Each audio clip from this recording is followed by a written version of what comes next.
Hey, what is going on, guys? This is the Heart Pirates TCG here, and I'm bringing you another actually Whitebeard versus Kinemon match. This one is actually on in round 4, so it's actually going to be table 1, round 4. So both these players are undefeated right now. And shortly before this, the guy on the right, I got completely destroyed by him when he was playing Whitebeard, and I was playing Kinemon. So he has some experience with this matchup from the looks of it. Real quick, I want to shout out my my patrons. We got King of the Pirates, Mr. David, and then we got Alessandro as a member of the Navy Admirals, and then we have Alan B and Aware Rob as 2 members of the Worst Generation. I really appreciate you guys a ton. Thank you so much for your support. Real quick, guys, if you haven't checked out our Discord yet, the link is going to be in the description below. We're doing some tournaments there with some really good prizing, and that actually leads to a what I call the Heart Pirates Invitational, and it's going to be very similar to an online regionals with $1,000 to $2,000 in prizing. You're going to have a point system based on how well you do in the tournaments throughout the season, and then we'll have one big grand tournament when we have, you know, all with the people that have the most points at the end. I'm gonna make a whole video about that, so just disregard you know, like, this confusion. I'm gonna make a little video about that in a second. But anyway, back to this video. We have, I think I saw the Whitebeard player actually win this dice roll. So most of the time they're gonna start going second. Let's see. Actually, no. Turns out that's not actually true. He's gonna go first, and he's gonna take a life and pass. Guys, Whitebeard does not have a lot of good turn 1 options here. They usually just take their own life and pass, and then Kinemon plays Okiku using Kinemon's effect to play a level 3 cost or higher for 1 cost less if he has 1 or less characters on the board. So he's going to play that Okiku turn 1, which is very, very, very powerful. And then our Whitebeard is actually just going to put 3 on his leader and swing at 9. No defending that one right there. So he's going to go ahead and take that. And now he is at 4 Dawn, this Kinemon. Now this could be a Yamato play, a 5 cost Yamato play. That would be huge here, especially since he has no blockers on the field and he has no Kiku out. So even if he did have a blocker, it wouldn't really do much. So is he going to do that? Does he want to? Ooh, he's just going to put 1 on. He's going to put 1 on his leader and swing for 6. Is our Whitebeard player going to take this? I think I don't really like how I don't think Whitebeard should be taking this much early life. Then he's going to go ahead and play Raizo and Beige. Taking early life is very, very, very bad for Whitebeard because you're literally losing your life twice as fast. You know, you take 1 on your opponent's turn, you take 1 on your turn.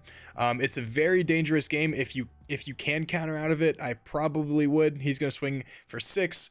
You should probably counter out of this one if you have a chance to. You don't want to take too much life against Whitebeard because then he's gonna just have so much swing potential. You already have plays probably. I would definitely counter out of this one, guys, but he doesn't, and he takes this, and it looks like he lifes into an Apu. Maybe if he didn't have a 2k counter, that's fine. Then he goes ahead and plays King Do, which is just a vanilla, just very powerful vanilla, but with Moby Dick, it's like a 5/9, so it's very strong. And then he goes down to 2 life. He's not in a good position here. If I were this Kinemon player, I would spend all of this Dawn swinging at my opponent's life, and putting heavy pressure on him. He has 6 Dawn. 3 of his characters can attack. So that would be huge and put a ton of pressure on him and either make him discard cards or take a bunch of life. So that's what I would do. I learned the hard way how to actually win this matchup playing Kinemon. You don't really have a great matchup with Kinemon against Whitebeard, especially because he has Squard and Otama and Jet Pistol and, you know, Seaquake. There's just so many things to kill Green's early aggression. It just depends on who wins the dice roll and who draws the outs. And as sad as it is to say, Whitebeard is a very, very, very powerful deck, and I think the only deck that can actually compete with it is Smoker, and then maybe Z if he draws perfectly. The thing about Z is 4 life leaders. Wow, so he swings Otama, or he swings Okiku, rests the Kingdu, and swings at 6, and he's gonna go ahead and take that one too. So he's probably got at least 12 cards in his hand, somewhere around there. Then he's going to rest 2 Dawn, and play, oh, he's going to rest 1 Dawn, tap 1, and play Bonnie. Bonnie is going to search top 5 cards of his deck for a Supernova and add it to his hand. Put the rest at the bottom of the deck. What does he want here? I see he has an Odin in his hand. That'd probably be really, really, really solid for next turn. Like I said, guys, I would 100% have gone for all of the damage this turn. That way, like, he doesn't have the cards to really kill you like over the next coming turns. Make him discard all those cards and swing for lethal. Make him deal with your board, and then you drop Odin and swing for lethal the next game or the next turn. That's what I would do. But I was not at table 1, so I could not do that. I did not play well this tournament, guys. I learned the hard way. Everyone's just learning how to play against these decks, how to combat them. So I'm not going to blame anyone for making plays that I wouldn't have. Everyone, like, you don't know we don't know every card in their hand. So we don't know for sure what they could have done or what the best move is. So I'm just armchair gaming here. So it looks like he actually swings for life again with Raizo and draws a card. Raizo was at 6, so our Whitebeard, how is this game so long? It was like 30 minutes. Our Whitebeard player is at no life, and it is about 6 minutes and 15 seconds into the game. Might be a little bit longer than that just because I sped it up a little bit. And all he has is a King Do. Our Kinemon player has double blocker with Capone. He has a Raizo that is a constant resource gatherer. He's got a Bonnie, who's also a constant resource gatherer. And he's got Okiku, who can deny you of blockers. So, what is this guy doing? Oh, that was weird. Yeah, so this isn't looking good for him. I don't even think he's at 10 Dawn yet, is he? Or maybe he is. No, he's not at 10 Dawn yet. I think he's at 8, 7. Should be at 7, I want to say. Or 8. I don't know. I don't know how much Dawn he's at, guys. But I know he's not in a good position. I know that much. Now, how does he get out of this? I don't know. He has 50 cards in his hand, but that's not going to really do him too much when he can't get control of this board. He can do a double swing, and the Capones will do their job and block and keep this pressure on the board. And then Bonnie's going to gather resources. Raizo's going to gather resources. He's going to swing King Do. He's going to swing 7 at something. I don't know what he's going to swing at yet. But based on all the cards in his hand, he just fanned them out. He's got a lot of options. He can probably pass that bit like Stockton. Shout out to Jack Harlow right there. Yeah, I don't know, guys. So my best bet. So when you get down to low life, obviously you want to play Marco, but Marco's not going to really do anything now that Okiku's on the board, because Marco is a 5 or less, so he's not going to have as much impact as you would like. His best bet is to take out this Okiku and establish a couple blockers, possibly maybe leave a couple Dawn up for Radical Beam and what is it called? Guard Point. He's going to go ahead and play a Squad minus 4,000 to the Okiku. Then he's going to play Seaquake and kill the Okiku. He needed to kill that Okiku. He has 3 Dawn up. Does he have enough to survive this turn? I'm not entirely sure, guys. I am not entirely sure at all. He has 1. He rests 1 Dawn, plays a Chopper, which is... Oh, actually, never mind. He got rid of the Okiku. I was going to say. So Chopper is not as much fodder as you would like to think, but he does have a ton of cards in his hand. He has the recursion with Raizo.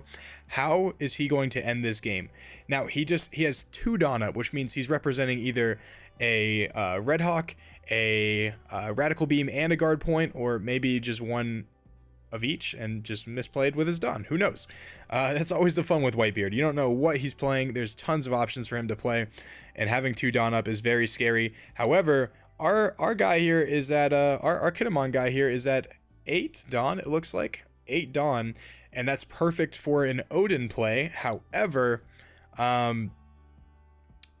you could probably end the game here. No, actually, maybe not, because he just has a Raizo.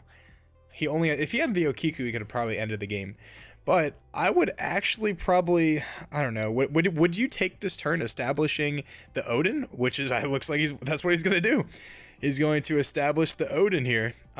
Smart play. Very, very smart play. You don't have enough Dawn to actually finish him off this turn, especially with the blocker. Establishing that Odin has to make him play very, very, very defensive. And you're swinging for crazy damage with that Odin, and you have 2 attacks. He's basically the new kid, except for not in leader form. For those of you guys who don't know, Odin rests 3 Dawn and can restand himself, similar to Hawkins or, you know, leader kid. And then also on KO, he summons a Land of Wano character with 3 or less from the deck. So very, very powerful. He can get Izo to rest a blocker. He can get a Nekamamushi to, you know, obviously do the same thing. He can do an Okiku to end the game. So that's a very smart play. Even if he goes like Squard, Jet Pistol, I mean, he still has an Otama off of that. So it's kind of negative for the Whitebeard. He can't really do as much. He swings 6, 7 at Whitebeard or at life, and then he goes ahead and takes that life. Squard swings 5 at life. Is he going to go ahead and take that? You should not. I would not here. Do not take that life. There you go. He's going to counter out with Bonnie. He's going to swing 7 at life. I would also probably block this. I would probably block this just because you can get hardcore punished with a Seaquake. I would definitely block this. No, what are you doing? What are you doing? So guys, it's very similar to like on turn, like if you're playing against a Luffy, for example, when they swing 5 at life when they have 3 Dawn up, and you have a blocker, most of the time you would block it because you don't want to get punished by a Robin, like by him playing Robin the next turn. So I would definitely, because now with this many characters, he just doesn't have a lot of life left. And I don't think he can hold off if he doesn't finish him this turn, which I don't think he can now because he has 3 blockers on the field and 3 Dawn up. He has a ton of cards in hand, representing, like I said, Guard Point and Radical Beam. That's plus 7,000 right there. And you can't even get through because you have the chopper, you have the Marco. So definitely worst case scenario for our Kinemon player. It was looking so good for him, and now it's not looking as good. I definitely think the things would have changed if he went a little more aggressive early on when he had that Okiku and all that. But then again, I can see his point of view because Okiku could have died to Kingdu the next turn. But it's just I feel like it's so worth it getting those cards out of the hand, especially because next turn you're dropping Odin. That's just my opinion, guys. That's just one man's opinion. So now he's in an awkward position here. He kills Squard with his leader, which I think he was very happy about. I don't think he wanted to deal with the leader swing here. I really don't think he wanted to. So he's gonna swing 9 at Kingdu, who is 7. Then he's gonna block that with Chopper. What does he do here? He's obviously going to want to restand him and swing at the Kingdu again, which is probably going to get met with a Marco. Or it's going to get met with a Guard Point or a Radical Beam. Either way, I don't think he's in a really winning position here. He's going to swing at Raizo at 4 just to draw the card. What else does he have in his hand? Maybe he has another Odin? He has an 8-drop Kid. He's gonna Dawn 1 on Kid and put him down in defense mode for Yu-Gi-Oh players, and then he's gonna play something for a cost of 3 or less, and he's gonna replace the Bonnie and play the Chop or the Capone, and he's gonna go ahead and pass. So now he has probably, how many cards do you have in your hand, buddy? A decent amount. He's got 5. I don't disagree with that play. And maybe that's the reason he took that life early and left that Capone on there. So that makes sense. That's a totally fine reason to take that life, because you're gonna sit behind the 8-drop Kid, and they have to use resources to kill it. They have to basically Otama Jet Pistol you, which is 5 of their Dawn, and that's Dawn that they can't actually use to kill Odin. And Odin right now is going to be your win condition here. Odin is a very, very, very powerful card, and he needs to finish off this game. He needs to finish off this game.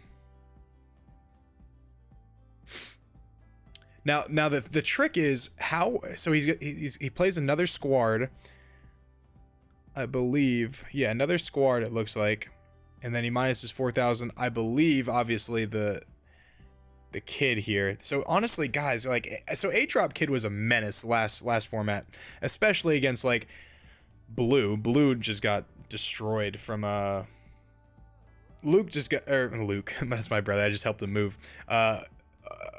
Like, Kid just gets destroyed by so many cards in this meta that I feel like he's just not as good as he once was. He gets killed by like Squard, Jet Pistol, Otama Jet Pistol.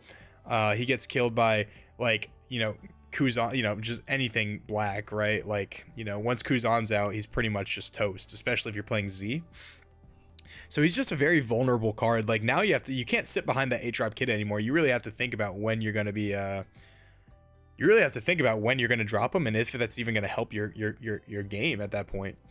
So he gets rid of the Kid. He swings Whitebeard at Odin. He blocks that with Beige. And now he's got two blockers. He's got a Marco and a Chopper with 2 Dawn up, which is, again, representing all of the naughty events that we don't like to see in our Whitebeard's hand. But he has 10 Dawn. He's got Odin. He's got a leader. I think he should start swinging for the moon, boys. I think he should start swinging for the moon. It looks like he... Sorry about that, guys. I had to pause the video because my DoorDash person called me and they needed directions to my apartment. So, had to help him out. Looks like he gets a... with Momonosuke, he gets a Okiku. I strongly disagree with this, guys. I really think he should just try to swing for game here. I know he has a ton of cards in hand, but that Odin and Raizo could be very powerful, and you kind of just need to end the game here. You have essentially 4 swings, and he has 2 blockers, so, and no life. One of them is going to connect. He swings 8 at Odin, puts no Dawn on him, uses Odin's effect again, swings 8 again. I definitely think he should have put 1 or 2 on Odin just to get rid of guard point. But then he uses Marco. Marco brings himself back by discarding Atmos. And then he's going to swing. What? Guys, what is happening right now? He swings 5 at Marco. Marco's going to die. He's going to possibly use his effect to bring him back again. Marco's just dead. Wow, Marco's completely dead. I would put all of these on Raizo. Come on, put all of them on Raizo. I know it's going to be... I mean, maybe not. He's probably dead next turn. See, that's the thing. You're dead next turn. You had to go for game here. You had to. That is crazy talk. Because he has Squard, Kingdu, and Vista next turn with Whitebeard. And he has 1 life left. And not a lot of Dawn up. I mean, he's got 5 Dawn. And he got an Okiku off of Momonosuke, so that's not a counter. That's not good. Whitebeard just swings for so much damage, guys. He's gonna swing like 9. He's gonna swing like 9, 9, 10, 10. Like, it's that simple. And if you can't counter out of two of those, 3 of those, then you lose. Which I don't think he's gonna be able to. He has 1 life left. He has so many swings. You had to go for this game here. I know he has a ton of cards in his hand, but you just had to go for this game here. And it's kind of a double. It's a damned if you do, damned if you don't, right, guys? Because Whitebeard is he just has so many cards in his hand. He has so many events that have, you know, low cost but high impact and high value, that it feels like you're just never going to connect, and it's very discouraging swinging into his life. So I can definitely feel the pain of this. I can definitely feel the pain of this. Kinemon players this Kinemon player right now, because I was just playing Kinemon this same tournament against the same guy, and I got beat pretty badly. Now granted, that was my first time against Whitebeard, so I definitely did not first time with Kinemon against Whitebeard, so that was not really my strongest matchup at that point. I thought I was going to go against a ton of black, right? A ton of Smoker or Z, and I was ready for it. I wasn't ready for the amount of Whitebeards at this tournament. There was, I think, 35 people, so a ton of people. Can this Whitebeard actually end this game now? If he doesn't end this game, he's in a very bad position, because that Odin's going to keep coming back. He's going to Seaquake one of the blockers. I can't think of her name right now, but the 1-cost blocker. If you have an Odin, she's a blocker. It's like an Odin or like a Scabbard or something like that. She's a blocker. I'll put her up on the screen. Let's see. Okay, so he gets rid of that with Seaquake for Seaquake is 1, I think, right? Or is it 2? I think it's 1. Then he kills Vista, kills the Momonosuke, and what does King do here actually? So that's really good. That's very powerful because those blockers actually did save him the game. So maybe he was onto something. I don't know how many he had in his hand, but he didn't search one off Momo, and I guess maybe he drew one off Raizo, but those blockers were huge, monumental in stalling this game out. Now I think our Whitebeard player actually loses this. I mean, depending on what he has next, right? He actually uses Paradise Waterfall and something as a counter.